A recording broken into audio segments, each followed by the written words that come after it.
Welcome to the Standard of Truth podcast. In this podcast, Dr. Gerrit and Professor Richard Leduc explore the early history of the Church of Jesus Christ of Latter-day Saints and the life and teachings of Prophet Joseph Smith. They examine the original historical sources and provide context for events of the past. They approach the history of the Church with faith, expertise, and humor.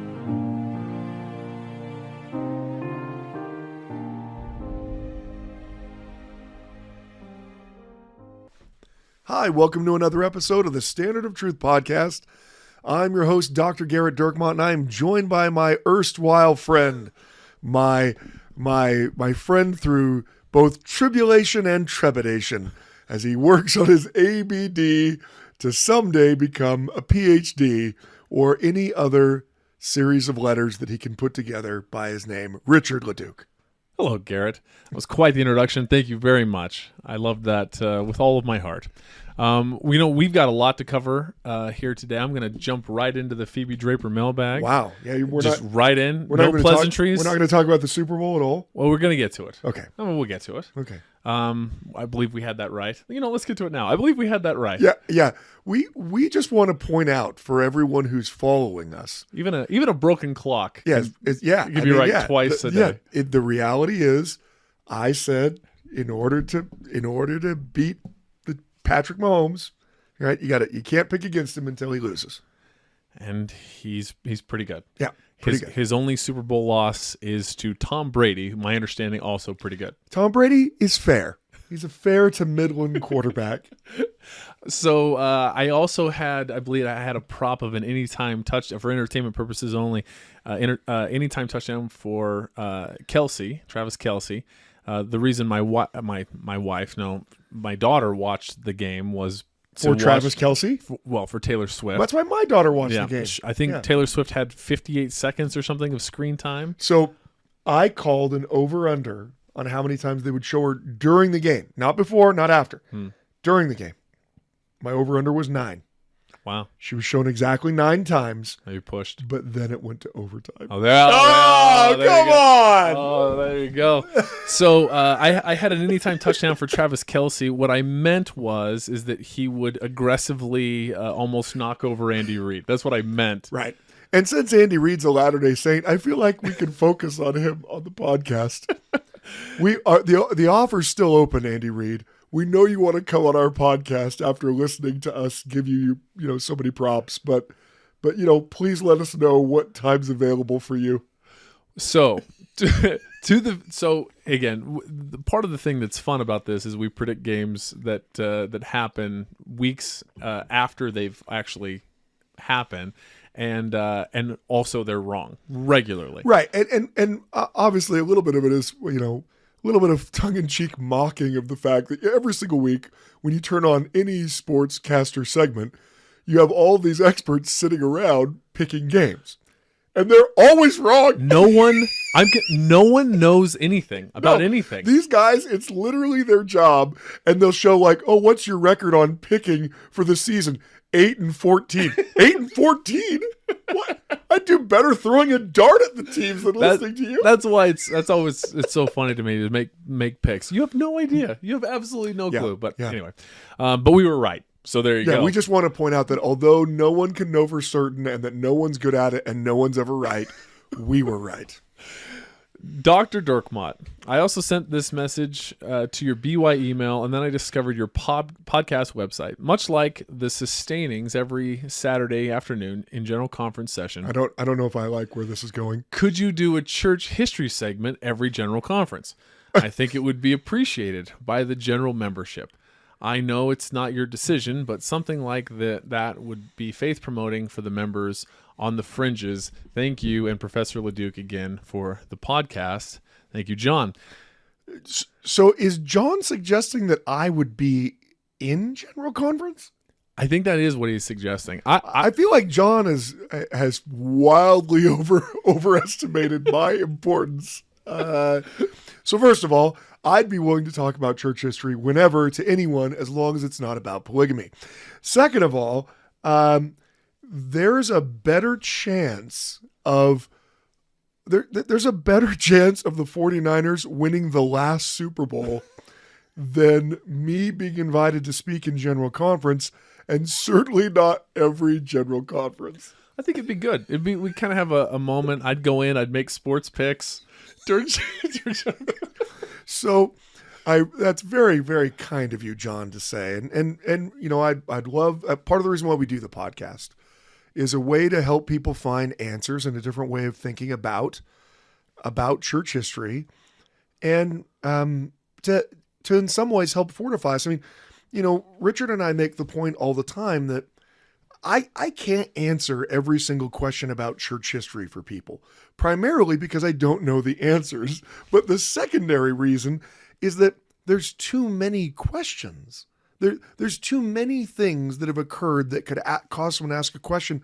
You could never get to the end of all of the questions. And especially if we're invoking, extreme anti-Mormonism, which Josh again reminds us is, people, with a going off of a jump and doing a double tail whip, as he says, Judge, you bet it was right, as he goes down the hill. I mean, the extreme radical anti-Mormonism. Wait, what was the move? It was a double tail whip. I don't know. A double tail whip and then screaming Kinderhook place. Yeah, Kinderhook forever!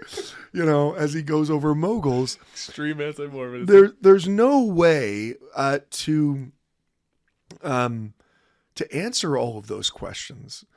So we want to answer some, but what we really want to do is help people get a mindset that helps people understand that, look, when someone claims that they know something about the past, first and foremost, the first question you have to ask is, how do they know what they think they know about the past? What is the source that they are using? Why is that source better than any other source? For instance, why is a source, speaking of witnesses of the Book of Mormon, why is a source of someone who has apostatized from the church after the fact claiming that Martin Harris told him that he never really saw the plates, why would that source be more valuable than Martin Harris himself over and over and over again saying that he saw the plates? I'll tell you how it's more valuable, because it proves my point. Right. And that's honestly one of the major issues that hopefully as you listen to the podcast, even though I will never, I'm not even allowed to go to General Conference, let alone speak at it. I mean, there's a restraining order. Yeah, there's a restraining order. Brother, yeah. Because I just kept jumping up and yelling church history things in the middle of the broadcast. They would be like, "Let's talk about the atonement," and I was like that guy in your old high priest group who would just jump up and say like, "And let's remember patriarchal blessings," and yeah. And I just kept doing it, and they said, "We'd like to ask you to leave." But I very much appreciate the sentiment, John. Thank you for believing in me far, far, far more than any church leader would ever, ever, ever believe in me. All right, we have another email here. This comes to us from Casey. Dear Dr. Dirkmott, and almost doctor, but not quite, but probably within a year, Leduc. Wow. For the sake of my marriage, by the way. That is hopefully what... Yeah, it's funny. Did Becky write this email? Yes. I think it would have started, and it better be within the year or you can move out. A coworker introduced me to your podcast last September, and much to my surprise, I enjoyed listening to your first episode. What a shot across the bow. So that could be a reflection of what they think about their coworker rather than us. It's not. It's a reflection of us. It's a reflection of us. Take it as it's intended. It's nice of you to think that it's something different. I mean, that he hates the coworker. Yeah. And like maybe the guy was like, "Hey, you know what podcast you should listen to is this?" And it's like, if Jerry's telling me to listen to it, then it must be terrible. And then you're like, wow, surprisingly not bad. I bounced around listening to others that sounded interesting. My favorites being Are Mormons Christian, Mormon Hell, The Vision, and The Word of Wisdom. Those are a couple of classics, by the way. They are part of the list that we give to missionaries. Is like, hey, here's some good reading. I like how we try to convince the missionaries to obey the Word of Wisdom. Well, just the history of it. It's interesting. But I mean, also missionaries, if you're listening, please obey the Word of Wisdom. Yes. Yeah. I enjoyed listening to your podcast because of your bad humor. Oh, interesting. And lack of taking yourself too seriously. However, we did that. Yes, it's true. However, the podcast became invaluable to me after my childhood best friend, never a member, I grew up in Maine, got into a non-denominational Christian church and started having doctrinal discussions with me. Because of your podcast, I could honestly say, in response to him, I learned more about church history. The more I learned about church history, the more I believed. I never could have said that before listening to you guys, and that change has been such a relief in my life.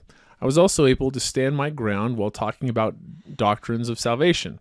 I brought up the Arminian and Calvinist terms that I learned listening to you guys, and I knew exactly what I was saying when he told me I was going to hell for my blasphemies. Well, that's good. You want to know when someone tells you that they're going to hell, you want to be able to envision where they're sending you. Which is why you should listen to the premium content on we really get into it. Yeah, we read several portions of Jonathan Edwards' speeches. And then, you know what? On our last one, we got to read a rebuttal from Charles Wesley, from the Arminian, from Methodism, John Wesley's brother, who, I don't know, was very, very subtle in his calling out of Calvinist theology as he attacked it. Yeah, very subtle. I think he said it was the doctrine of Satan. Is what he said. So speaking of Calvinism, by the way, I headed to Wyoming for work next week, and I was messaging a friend of the show, Damien, about that, telling him I was going to Rock Springs, and asked him if he was jealous. To which he responded, "What, is Cody not available? If Wyoming is Calvinism, then Rock Springs is Jonathan Edwards' stop through Damnation Town. I'd rather pass on that icy trip to the hands of an angry God." Yeah, so well, that's in the hands of an angry God. That's very funny. Very funny. And swipe at Wyoming. Look, that's awesome that you were able to use some of the things we've talked about on this podcast to better understand. It's part of the reason why we spend time on Christian theology, in part because I think Latter-day Saints don't fully appreciate how awesome our doctrine is. And unlike the radical anti-Mormon going off the mogul and yelling Kinderhook plates, we are radical Christians. We believe things that other Christians don't believe, and we don't believe it just because we sat down and thought about it one day. We don't believe it because we had a think tank get together and decide, you know what, this would be a lot better for attracting members if we do X. We have radical theology because the Lord gave revelations to Joseph Smith fully explaining the plan of salvation. And so, yeah, to a Christian who thinks that they are the dust of the earth, that God created them out of nothing, and that their primary, their most likely end is to burn in hell forever, it's not hard for them to condemn you to hell. Again, since you listen to Mormon Hell, you're well aware that we don't believe in it. So you can just, say to yourself when your friend condemns you what Joseph Smith would say, and that is, I have no fear of hell that don't exist, because God had revealed that. He said, that was a couple of months ago, and it still hurts. But I can confidently say that it was because of your podcast strengthening my testimony that I was able to hold firm during this trying time. I can't thank you enough for that, though I will start getting... I will start by getting the premium content so I can do my part and help make the podcast accessible to others. And I will say, so Casey, we spend a lot of time on these exact issues on Joseph Smith and the Restoration. So it is the most popular of the when we send the content to the missionaries, the Joseph Smith and the Restoration are the most popular there as we talk about other wonderful our Christian brothers and sisters and their beliefs. P.S. I want you to know that I found Follow Him podcast through you mentioning. Well, that's the first time that's ever happened, by the way. Yeah, that's where someone found Follow Him through us. Yeah, Follow Him, the podcast done by Hank Smith and John, by the way, and it's just outstanding. Puts it brings different scholars, different backgrounds together to discuss the scriptures, but following along with the church's curriculum.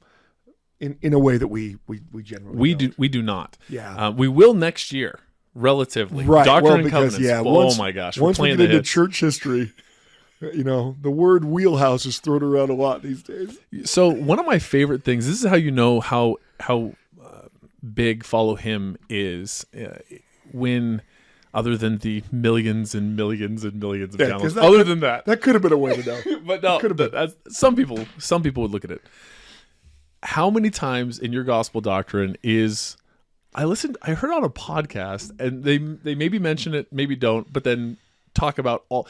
It has done more to add to Sunday school discussion than almost anything. Well, really good, frankly, fantastic any information. Study of the scriptures outside of Sunday school is going to add to your Sunday school discussions. I mean, and so look, they're all great. I actually am going to be a guest on the Follow Him podcast. I will be appearing on the April 10th.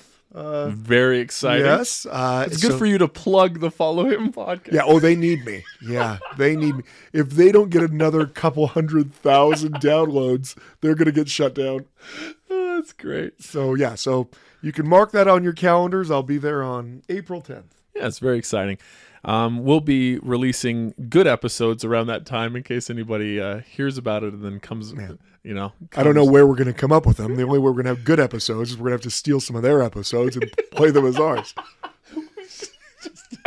We just have a loop. We have an intro. Welcome to the and then it's their intro, but we just interject our names. That's a great idea. Yeah. Thank you for joining the Follow Him with Gerrit Dirkmont, just like over the top kind of thing. Anyway, he does also ask a question about transcribing the podcast. Well, Apple has started doing that, and Spotify also does that. So yeah, the easiest way to do the transcriptions is on your end, actually, rather than ours. Well, I mean, look, we could end up doing it on our end if we had money and we had server people and space. Resources. Yes, and yeah, if we had anything other than spit and gum holding this together as we barely make it through each week, there would be a chance. We look forward to your contribution, Casey, as you subscribe to the premium. Thank you. And you know what, Casey? Again, let me reiterate. Thank you so much for sharing that. That's awesome. It's actually part of the whole point of the podcast is we are a group of people to getting together and listening once a week who are sharing each other's testimonies and learning about the gospel, and hopefully it helps us in our real world situations like with your friend. And one way you can do that is joining us in our live podcast or recording in front of a live studio audience on March 16th. We will be sending out a newsletter here in the next week or so that will allow for sign up for people to get tickets. Because we anticipate that frankly, local law enforcement will not allow the number of people into a venue that will be trying to force their way into the venue. I mean, I assume it will look similar to a Super Bowl or Taylor Swift concert. It'll be fun. Yeah. We've got a lot of fun things planned that'll be engagement with the listeners. The best part about the podcast is nothing to do with the podcast. It's actually the listeners to the podcast. We learned that from the tour. And so we're looking forward to getting together with folks. And so we'll have tickets available for that event. They're going to go quick, obviously. Look, if we end up only having like 20 people get tickets, we're going to just cancel it and say that I was, in a plane crash. That'll be the end of the podcast. Yeah. Just know what if we cancel the event, whatever lie we say the reason is because no one wanted to do it. We'll say stuff like, "Oh, Gerrit had to go to England to research a thing on a thing," and it'll just be a lie. But we hope that people will sign up to the newsletter, and you'll get the details. We'll have the address, the times, some of the stuff we'll do. It'll be a lot of fun. I appreciate Gerrit, who doesn't want to do this at all. Be willing to do it. But I'm already thinking of ways to be sick. Anyway, thank you, and we hope to see you there, Casey. If in fact you aren't still living in Maine, but if you do, I mean, how committed are you? Yeah, really? I mean, look, it's everyone knows that it's only a cool 5-hour drive to an airport that will take you. All right, this last email comes to us from Wendy, all the way from Australia. I continue to learn lots with you guys and keep encouraging everyone to give it a go. My daughter has finally received her mission call to go to the Philippines, and they give the specific name. I would slaughter it. Starting June 5th is when her email will start. Can I complete the cheating you of second subscription by giving her missionary email? She does, and I sent over access to the Google Drive, so she's got that. She has assured me she will eventually listen. Well, I will tell you this: like my son, when you have nothing else to do, it's okay, and then she'll dig in. I told her how good your son said it was there you go, when there was nothing else to do. That's exactly right. Thanks for all you do. I appreciate the promise of some possible Australian history with the tease of the apostate who proclaims himself immortal only to die eventually. We did that. Oh, yeah. Hopefully she listened to that Hopefully episode. she did. If you haven't listened to the Potter Christ episode, Yes. which I'm not sure what it's called, but Something like that. I don't know. yeah, I mean, the guy has a tattoo on his forehead that he is the Messiah. So I have learned so much about the lead up to the Restoration. Appreciate Joseph Smith so much more as the prophet of the Restoration. But I also have a son who is 17, still coming to church, but not seeking a testimony. He is more aligned with evolution and science and no proof of a divine creator. How does the church view evolutionary theory and Big Bang? I have said they could be part of the creation process, but we didn't all start as divided cells walking out of the ocean. I know it's a bit out of left field, but I can't seem to find a prophetic response. So that's we were talking about this before. That's probably at least one, possibly two episodes to do in the future. It is one of our favorite things that Gerrit and I kind of talk about, just the depth that we gain through the Restoration about matter, about organization of matter. All of those things. I believe I was at Boise State as an undergrad. I was a biology health science major, and I had a friend of mine who I was talking to who wasn't a member of the church, who was dealing with a similar issue. And I was talking with Gerrit on the phone about it, and I don't remember exactly what you said, but it was something along the lines of, "You tell him we don't have some punk belief in." Evolution, something along those lines. Do you remember that? Yeah, I Vaguely. do kind of remember some punk belief. Yeah, well, look, the point I was trying to make is Latter-day Saints actually are in a unique position when it comes to Christians, when it comes to science, and it's because the Christian position is that in the beginning there was nothing but God. Right. Just the law of conservation of matter is something that Latter-day Saints would say, oh, yeah, for sure, where the rest of Christianity would say, well. The rest of Christianity has to say in the beginning there wasn't any matter. In the beginning there was no space. In the beginning there was no time. In the beginning there was nothing but God. Just God existed. What Joseph Smith is taught by revelation, what we learn through the revelations, like D&C 93, and the book of Abraham and Moses, we learn that in fact all matter has always existed in some form or another, and that God took of existing materials and organized, and we don't know how that organization took place. So look, I mean, teenagers are teenagers. I have several of them. I'm failing at raising all of them. So getting advice from me is pretty similar to getting our picks for NFL football games when you live in Australia. And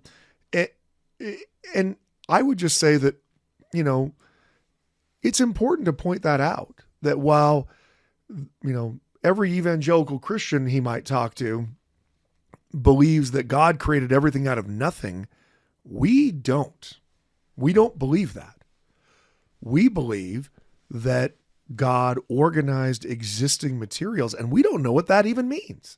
Now, look, I know there's all kinds of members listening who believe that there is no possible way that evolution has any truth to it at all. And I know that there are others who think, yep, that's the way that it goes. The church doesn't have, let me quote to you from October 2016, the church has no official position on the theory of evolution. Organic evolution or changes to species' inherited traits over time is a matter for scientific study. Nothing has been revealed concerning evolution. Okay, so I know this is kind of like, where did the Book of Mormon took place? I get it, that everybody listening has an opinion on it. That doesn't change the fact that the church doesn't have an official position on it. So, however authoritative we want to be when we make our arguments, we always have to step back and say, what is prophetic utterance saying currently? What is it currently saying? And what it's currently saying is there isn't an official position. So I think you could use that at least to explain to your son, look, it's entirely possible that God used those methods. The church isn't saying that it didn't. Do you know that other Christians, however, don't believe that? They don't believe that matter always existed. We do. You know, could the Big Bang be a way of creation? For a Latter-day Saint, it could be, because the matter always existed. Maybe that's how God did it. For a Christian, ultimately, it can't be, unless you say, well, God created all that matter at the Big Bang, which I've heard Christians say. But that's not what the theory of the Big Bang is. The theory of the Big Bang is there's all of this matter that already exists, and it becomes so tightly bound, in this, mass dense thing that it eventually explodes. But that requires the matter to already exist. So look, there's all kinds of things people can read, and there are Christians who defend the theory of evolution, as well as Christians who defend the Big Bang, and then, work their own Christian motifs into it. But I've always found, for Latter-day Saints, science is not really an obstacle for us, because the fundamental principles of science are not things that a Latter-day Saint has to throw to the side in order to believe what they believe. So hopefully your son can appreciate that. Yeah. She goes on to say, thanks again for all you do. I probably won't ever make a church tour, though I would love to. This is the next best thing. I would even be happy to pay another subscription, even though, as you know, Richard, the Aussie dollar is weaker. I even love the gambling tips, despite knowing nothing of U.S. football and caring even less. Wow. Yeah. Well, so I will say, I understand that. We hear you loud and clear, Wendy. We, as a international presence, yeah. I mean, just we're blowing up. We're huge in Australia, huge in Peru. Oh, yeah. Several listeners in Spain. Yeah, Richard found one of his son's member families in Peru watching our podcast on YouTube. Yeah. So he goes in to have a meal with them. They're playing it on their TV, and they say, "Is that your dad? Is that your dad's podcast?" And my son says, "No, that's Dr. Dirkmott's podcast." That's funny. It is very funny. I like how your son's throwing shade on you from thousands of miles away. No, seriously. Yeah, mine throws shade on me from here. I will tell you though. So Aussie Rules football is about to kick off. I believe the season starts in March. It's in a couple of weeks. Can I just interject how much I appreciate, Wendy, that the Australians call soccer. I know this is offending every British listener we have.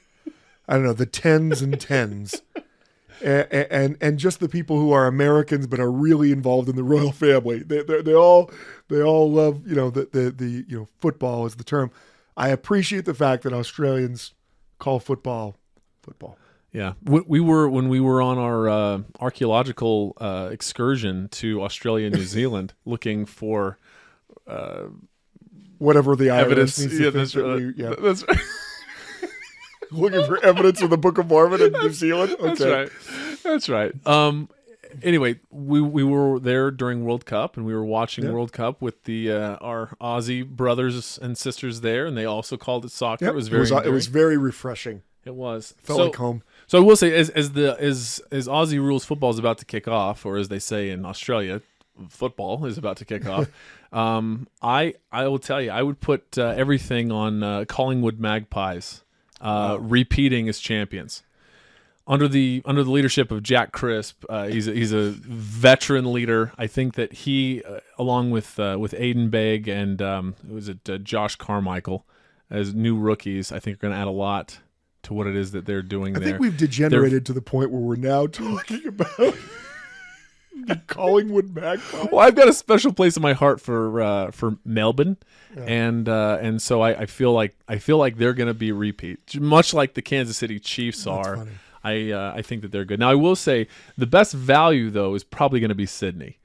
Sydney's team they seem like they're back, and I'm optimistic that they're going to be able to turn things around with Brody Grundy coming back. He was injured most of last year. So value on Sydney, but take Collingwood Magpies for the championship. Let's see what she says. There you go. About that, Right, yeah. We expect a follow-up email.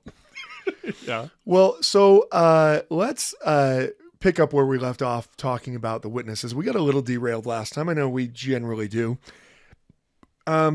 Just talking about the importance of faith over seeing, right? Over a miraculous witness. Having said that, having spent that much time on the last one, we are going to talk about the miraculous witness. So I mean, that really undermined myself at this point. But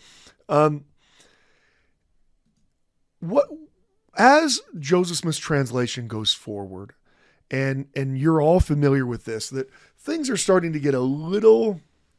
There's a threat of mob violence in Harmony. Certainly, Emma's family and her extended family are not fans of Joseph, and there's starting to be threats that things are going to be, that things could turn ugly quickly. And so Joseph Smith is going to write to, he's going to have Oliver Cowdery write to David Whitmer and say, hey, David, this Joseph Smith guy that you've never met, we need to be able to come move up to your parents' house and live in it while we translate. And by the way, we need you to bring your wagon down to move us up there. And by the way, it's several days' journey each direction. How's that sound? And, you all know that miraculously, David Whitmer had his plowing and his, sowing of his field done miraculously. And that allowed him to go and also convinced him of some of the truth of this. And so they're going to move in June up to Fayette. Fayette, which is look, it's relatively close to Palmyra. I mean, it's a day's journey back then, but you can do it in 35 minutes in a car now, or a bus, depending on whether or not you have the roads blocked off by SWAT teams. So when they get up to Fayette and they're still engaged in translating the Book of Mormon, David Whitmer is going to receive a revelation that is going to, it's going to foreshadow even more. So you've already had, Oliver's had some foreshadowing, plus he's seen the plates in a vision. You've had Martin Harris with Doctrine and Covenants section 5 be told directly that if he has faith, then he will have a witness. Well, if you go to Doctrine and Covenants section 14, this is a revelation to David Whitmer, and it opens like several of these revelations in the mid-teens open. A great and marvelous work is about to come forth among the children of men. He goes on to say, the Lord says to him, seek to bring forth and establish my Zion. Keep my commandments in all things. And if you keep my commandments and endure to the end, you shall have eternal life, which is the greatest of all the gifts of God. And it shall come to pass that if you shall ask the Father in my name, in faith believing, you shall receive the Holy Ghost, which giveth utterance, that you may stand as a witness of the things which you shall both hear and see, and also that you may declare repentance unto this generation. So David Whitmer is told, now that is a little bit vague. It's a little bit different than, you're going to see the plates. But verse 8 of section 14 says that he is going to stand as a witness. So you have Oliver Cowdery, who's going to be a witness. You have Martin Harris, who's going to be a witness. Now you have Doctrine and Covenants section 14 right after, I mean, this is in June of 1829, so it's almost immediately after Joseph and Oliver arrive back in Fayette. David Whitmer is told that he is going to be a witness. Our next revelation, talking about what the witnesses are going to see and do and why they are being called as witnesses, comes again, a couple of weeks. We don't know exactly when later, a couple of days, sometime in June of 1829, Joseph is going to receive a revelation that's going to speak directly to these three witnesses. If you read the section heading to section 17, it says, Oliver Cowdery, David Whitmer, and Martin Harris were moved upon by an inspired desire to be the three special witnesses. The prophet inquired of the Lord, and this revelation was given in answer through the Urim and Thummim. So in the opening verse of Doctrine and Covenants section 17, it's a powerful part of the witness experience, because here the Lord tells them what they're going to see before they actually see it. So this isn't the case of them, seeing everything that the angel has to show them and then trying to figure out, now, what was that ball of curious workmanship that was sitting there?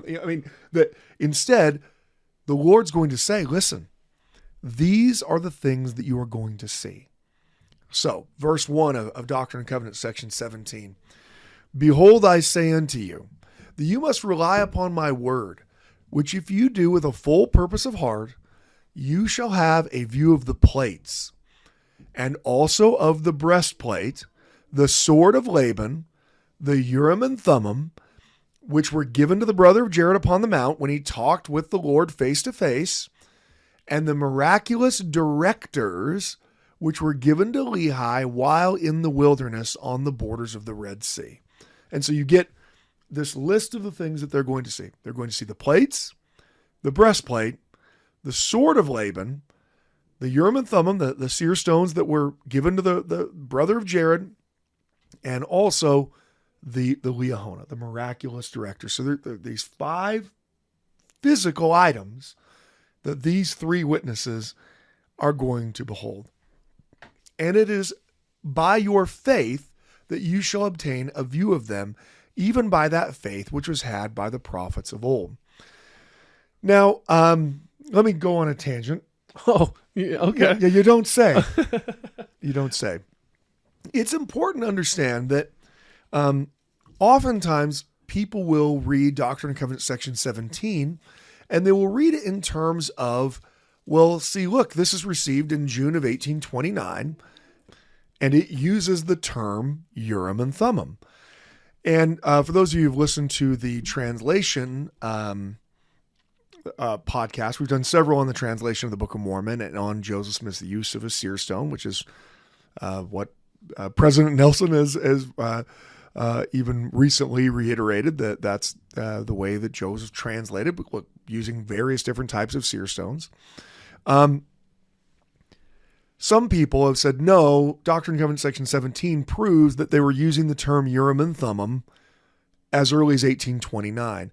And because all of our other early documents, they don't use those words to describe the stones that God prepared. They use the term spectacles. They use the term interpreters. They use the term stones, but they don't use the term Urim and Thummim in the early documents. Joseph Smith's 1832 history, he says, but the Lord had prepared spectacles for to read the book, wherefore I commenced translating. So this is how Joseph's describing it in 1832. But people will say, well, wait, Doctrine and Covenants section 17 is from June of 1829, and there the Lord uses the term Urim and Thummim. Well, maybe. Actually, probably not. These revelations were originally recorded in the earliest version of them anyway, in a book called the Book of Commandments and Revelations. It's a large manuscript revelation book, and primarily John Whitmer, although there are other scribes, would take the loose leaf revelations that have been dictated and copied them into this larger book. Now, whatever happened to the loose leaf revelations, I wish. Oh, my kingdom if we had all of those, right?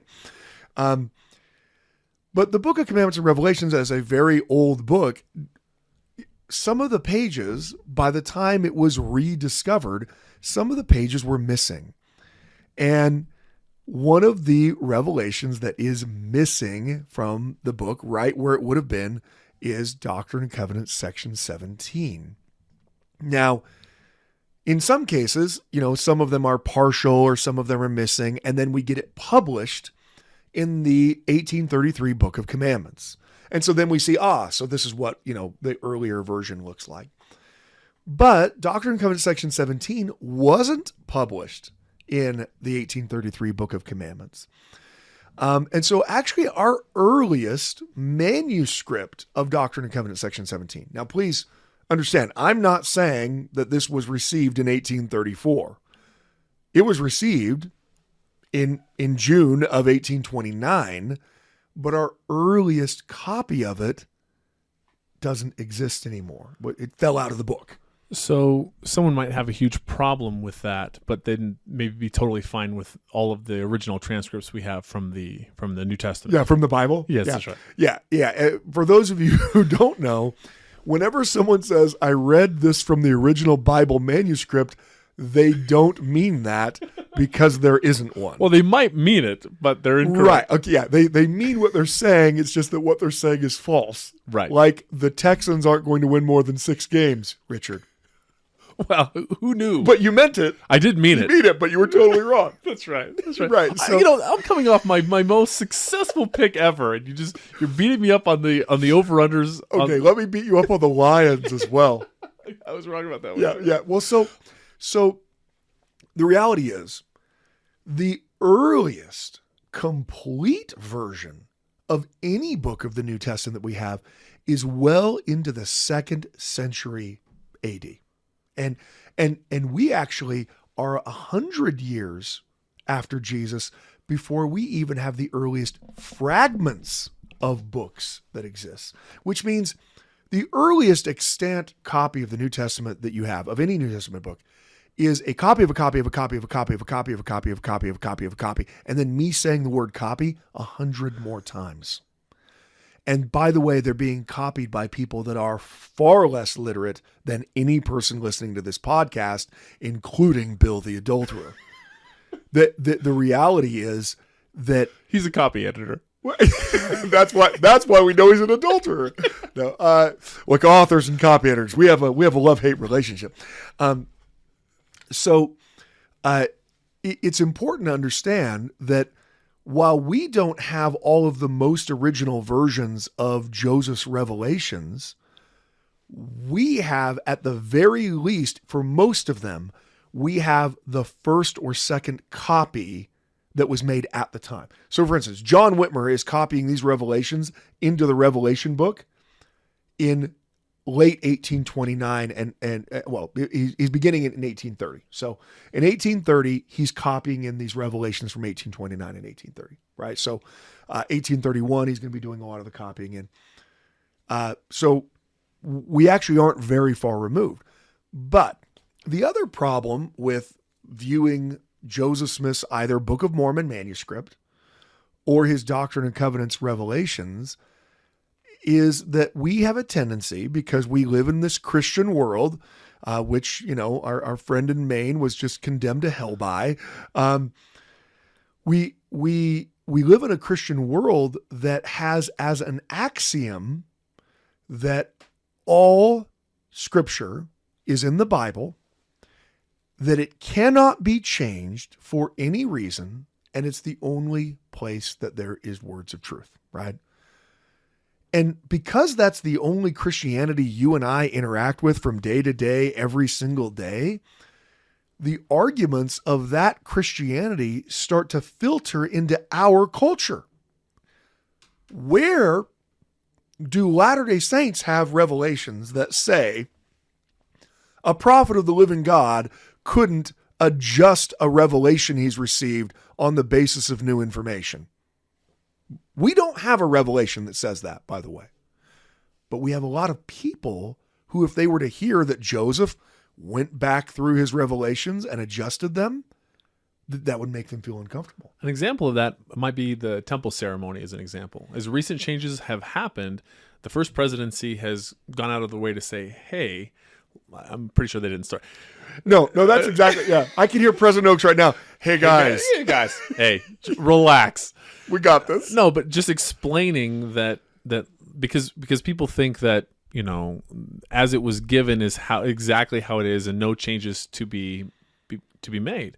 But you talk about all the time when the Lord reveals things, he reveals it to us in our understanding at the time. And the temple ceremony now, the covenants that we make, those are all the new and everlasting covenant aspect that is forever. But the idea that how it's done exactly, or the explanations that are part of it, those are constantly. Yeah, I mean, the way that we bless and pass the sacrament today is different than the way we did it in the 1840s.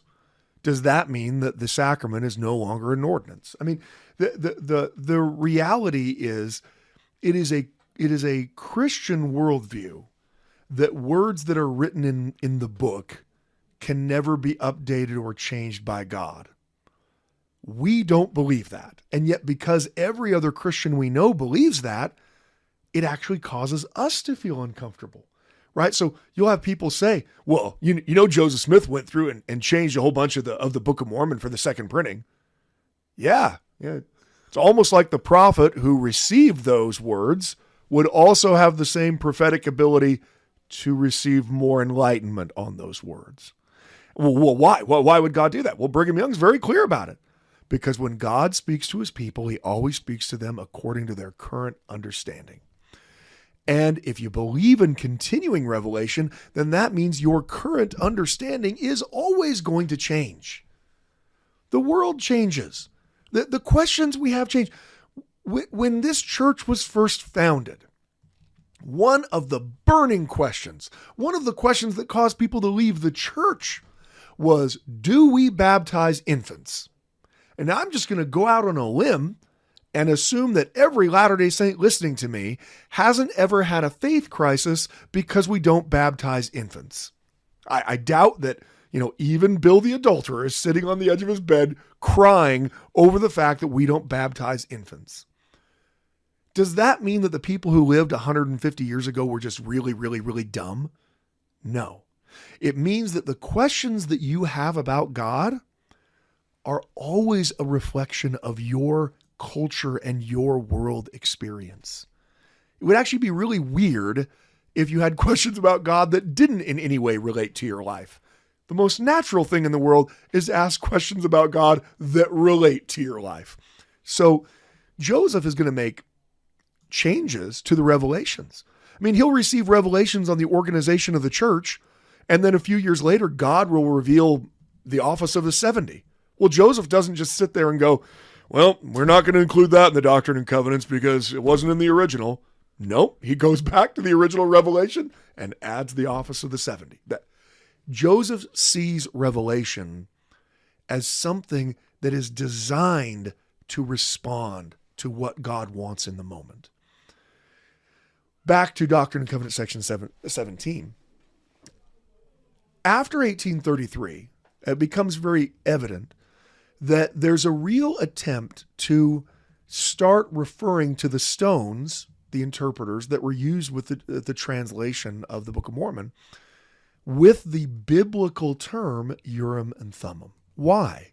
Well, because you had antagonists, extreme anti-Mormons, going off of their moguls off the ski lift, screaming things like, he just put a rock in a hat. And they're mocking it. They're making fun of it the same way the Book of Mormon musical makes fun of missionaries and what they believe. But the fact that the Book of Mormon musical makes fun of missionaries and what they believe doesn't mean that there isn't a true purpose behind missionary work. The fact that the Book of Mormon musical makes fun of the gold plates in the Book of Mormon doesn't mean that the Book of Mormon isn't really from God just because people make fun of it. Right? And in a world that cares a lot about what people think, we have to be really careful that we don't allow ourselves to be swayed simply because of the mocking from the great and spacious building of the people who don't believe. So in order to help people understand that these seer stones that were prepared by God, all the way back to the brother of Gerrit, that they were holy and they were sacred, they start using the term Urim and Thummim to describe them because it's a biblical term. And in the Bible, the high priest of Israel used these special stones to aid him in receiving revelation. And so they start using that term. And the earliest version of Doctrine and Covenants section 17, like I said, is lost. We don't have anything until after, it has to be, we know by the scribe that it has to be after November of 1834, our earliest version of this. That doesn't mean it wasn't received before then. It means that's our earliest version. And it includes the term Urim and Thummim. But my assumption is, my calculated guess on it, is that it probably originally said the interpreters, which were given to the brother of Gerrit on the Mount, because that's, or stones, because that's what's used in the Book of Mormon. And why do I say that? Well, because Joseph actually revises another revelation at the same time to include the term Urim and Thummim. If we go to Doctrine and Covenants section 10, you can all go there to Doctrine and Covenants section 10, pull it open. In the original version of this, and now this, we do have a fairly early version. We don't have all of Doctrine and Covenants section 10, however. You want to know why? Because the first page of it is gone from the Book of Commandments and Revelation. The second half is there. So you have most of the revelation in the early manuscript book, but the first page is gone. Unfortunate that the first page is what we need in this case, but it is published in the Book of Commandments. And so in the Book of Commandments, so in 1833, this is how this revelation read. Now behold, I say unto you, that because you delivered up so many writings which you had power to translate into the hands of a wicked man, you have lost them. Okay, so that's how it starts in the 1833 version. So you can only assume that the manuscript version says the same thing, right?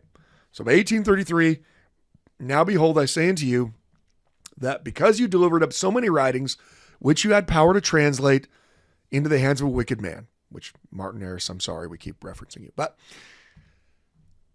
before the 1835 Doctrine and Covenants is published 2 years later, Joseph is going through the inspiration of the Lord, is going to revise those first lines.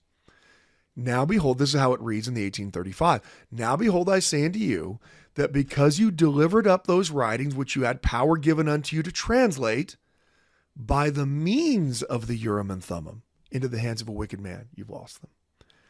So sometime between 1833 and 1835, Joseph Smith revised Doctrine and Covenants section 10 to include the term Urim and Thummim that wasn't in there originally. And I think that I can only guess at the reason why, but I think it's because you have so many detractors. You have the Eberhaus of the world claiming that Joseph Smith just copied it from Solomon Spaulding. And you have all these, you have Jonathan Hadley claiming that there's no possible way Joseph Smith could have done this. You have, the leader of the eventual Disciples of Christ movement, Alexander Campbell, claiming that Joseph Smith just cooked it all up himself and just wrote the whole thing himself. So you have three separate versions of what people are saying is going on. And they vacillate between Joseph just wrote it all himself to some other guy wrote a novel and Joseph Smith, scratched his name off the top of it and wrote his on top, and that's where it came from. It's not surprising to me that the Lord would inspire Joseph between 1833 and 1835 to reiterate in the revelation that everyone is going to read, those writings which you had power given unto you to translate by the means of the Urim and Thummim. This is not something that Joseph just dictated. This is not just something that Joseph found in a novel and copied it over. God had prepared sacred stones for the translation. And I point that out, like I said, because both Doctrine and Covenants section 10 and section 17 are sometimes seen as the earliest reference to using the term Urim and Thummim in our revealed scripture. The problem is that portion of them is all from 1835, that inclusion of it. Now that shouldn't make any never mind to anybody, but sometimes it really does. And that's why understanding the textual history of our documents matters.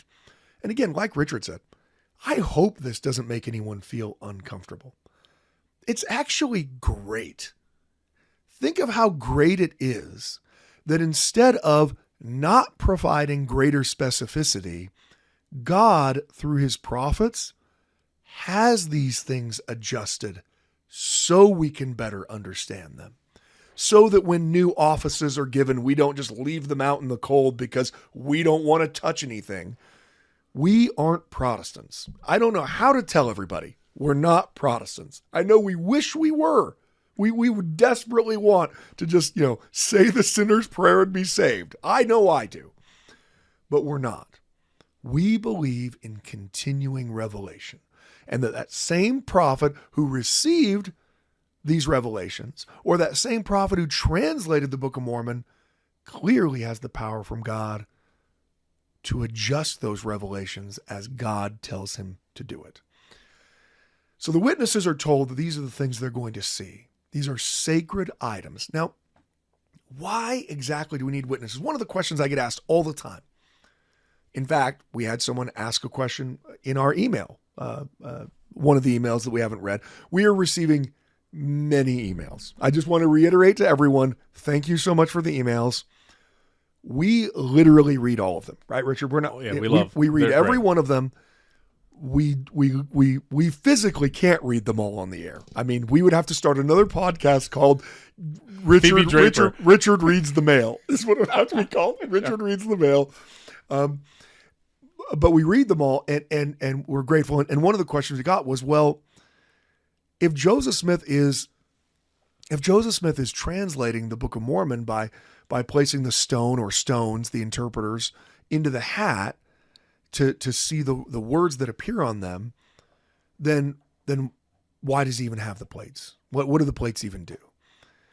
Well, these ancient items are a connection from the ancient prophets to Joseph as a modern prophet.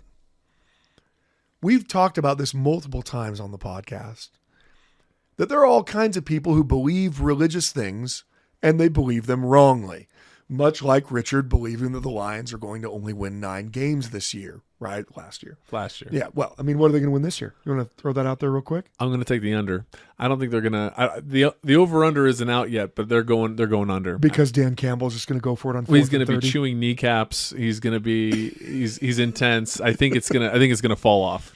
Well.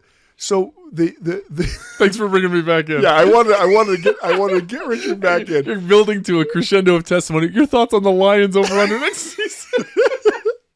One of the things that we point out often, and will continue to point out because it's such a crucial point, is that there are lots of people who can have religious beliefs and sincerely believe them and be sincerely wrong, right?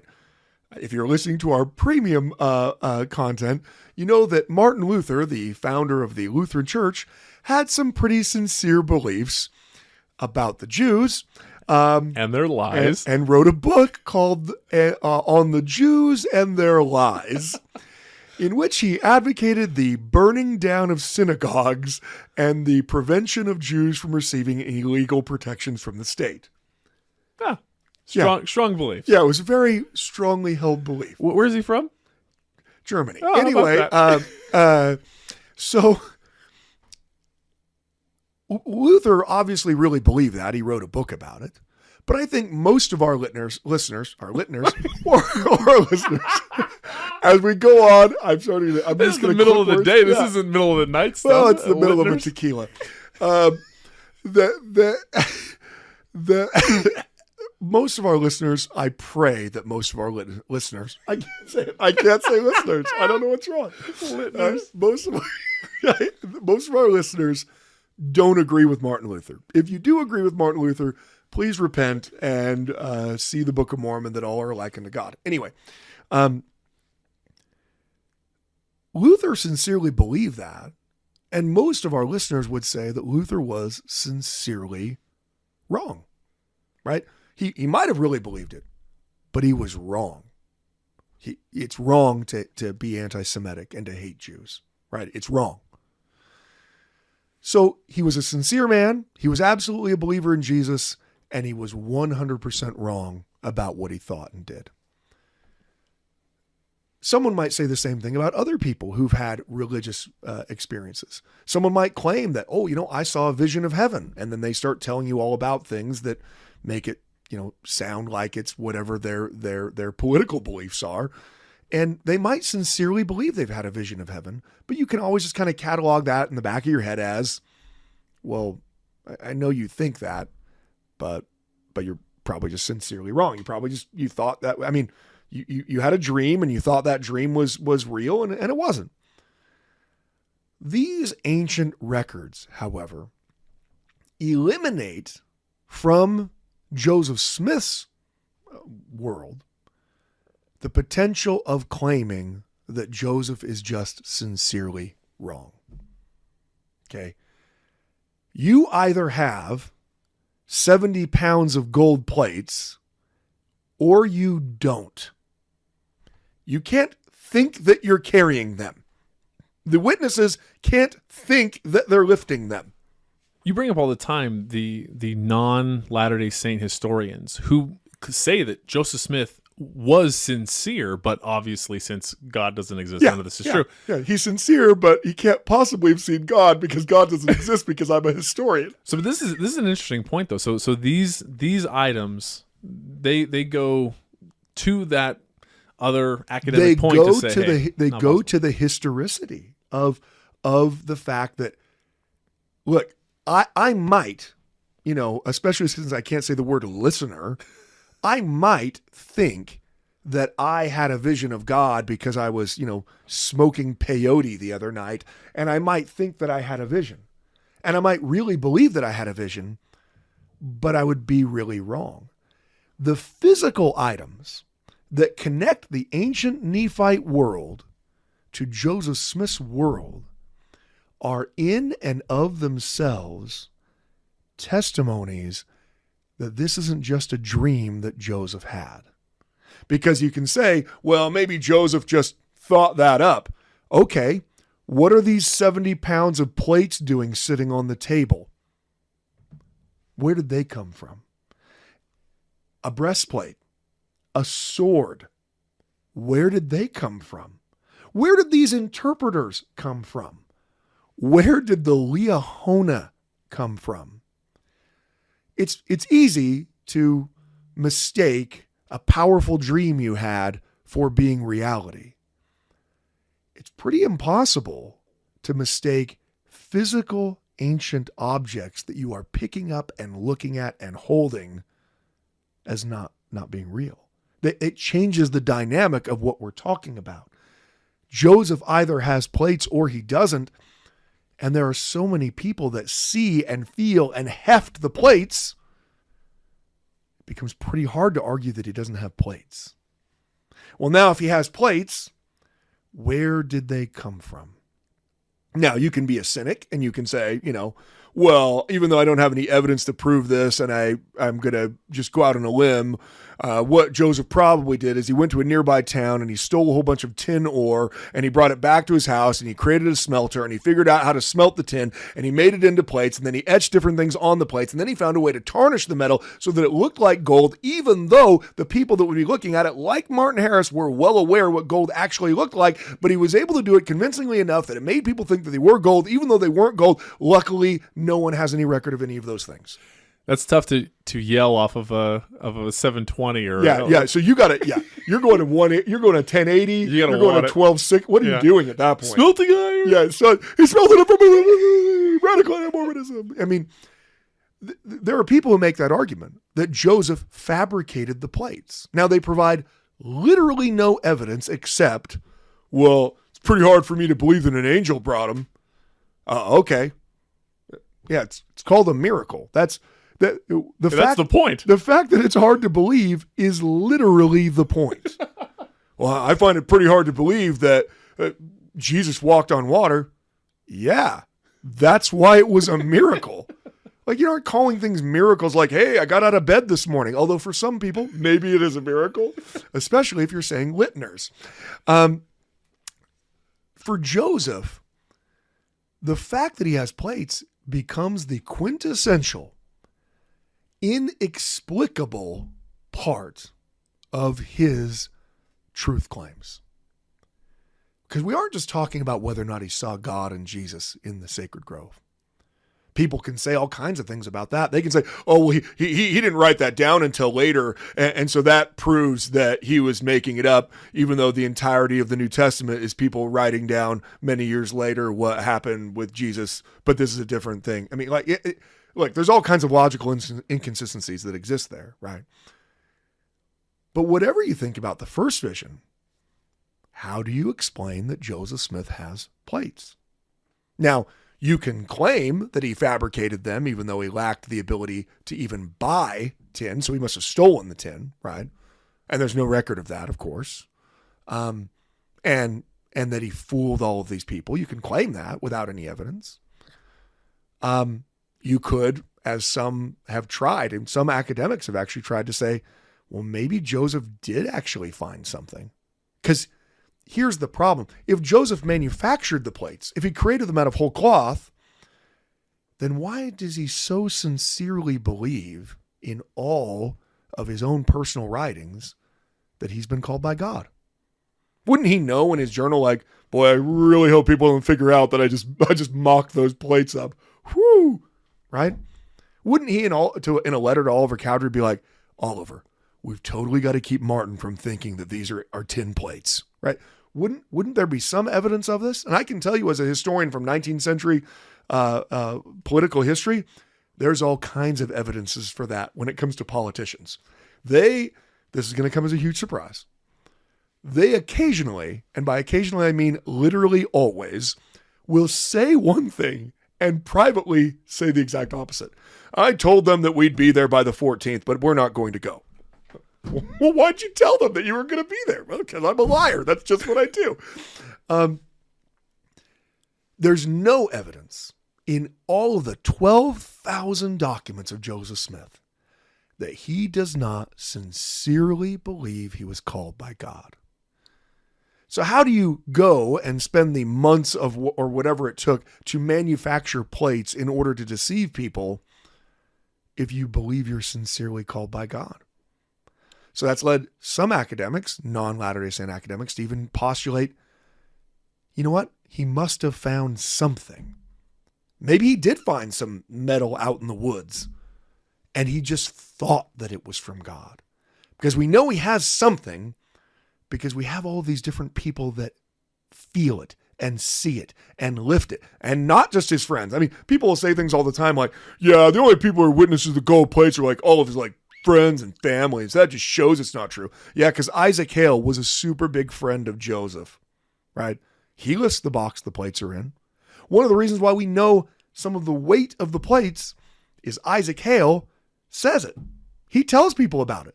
Now, he doesn't believe Joseph's a prophet, but Joseph has something. What does he have? Well, in our next episode, we are going to cover the actual account of the 3 and the 8 witnesses, and also some of their responses that they are asked later in life about their witnessing of the plates. As many of you know, many of the witnesses apostatized. Sometimes people will say things like, all the witnesses apostatized. Well, Hiram Smith didn't apostatize, right? I mean, all of the 3 witnesses will leave the church, and then 2 will come back, but won't deny their testimony. And we'll talk about some of those later testimonies they give of the experience they have in our next episode. So thanks so much for listening. And, I think at this point we have to say go Lions, right, Richard? Go Lions. Thank you to our listeners. Thank you for listening to the Standard of Truth podcast, hosted by historian Dr. Gerrit Dirkmaat. If you know anybody that could benefit from the material in this episode, please share it with them. And for more resources, visit standardoftruth.com. Until next time.